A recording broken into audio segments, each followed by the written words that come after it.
Hello, and welcome to the SNHU Online Writing Center's Guide on the Annotated Bibliography.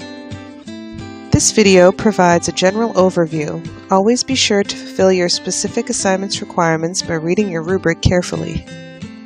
The Annotated Bibliography is where citation meets annotation. A citation is a full bibliographical location for a source.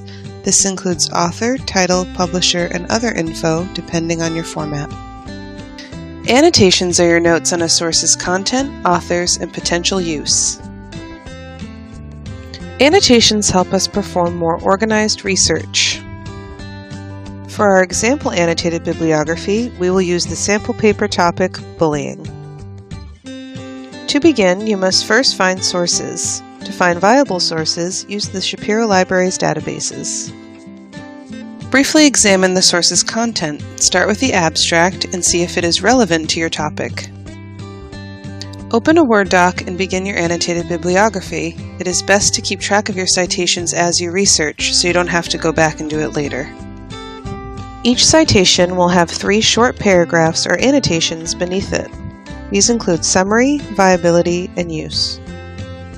For the first annotation, simply summarize. Tell your reader what the authors examined, what entity the study was done for, and what they found. A summary might begin, researchers Maura Stewart and Karen Hand interviewed physical education teachers about bullying in order to discover. In your summary annotation, avoid directly quoting the material. Save that for your paper.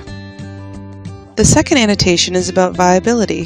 What credentials do the authors have? Who do they work for? And how was their study conducted or presented? When researching in the databases, you can click the authors' names and find other things they've written. Your viability annotation might begin, author Maura Stewart holds a PhD and has contributed to several articles on education and health. The third annotation is about potential use. How could or will you use this source in your paper to prove your thesis? For example, this source could be used to examine present-day factors for bullying, as well as teachers' perspectives on the problem. Each annotation should be placed under your citation in the order they were presented here. The hanging indent of the citation will set it apart from its annotations: summary, viability, and use.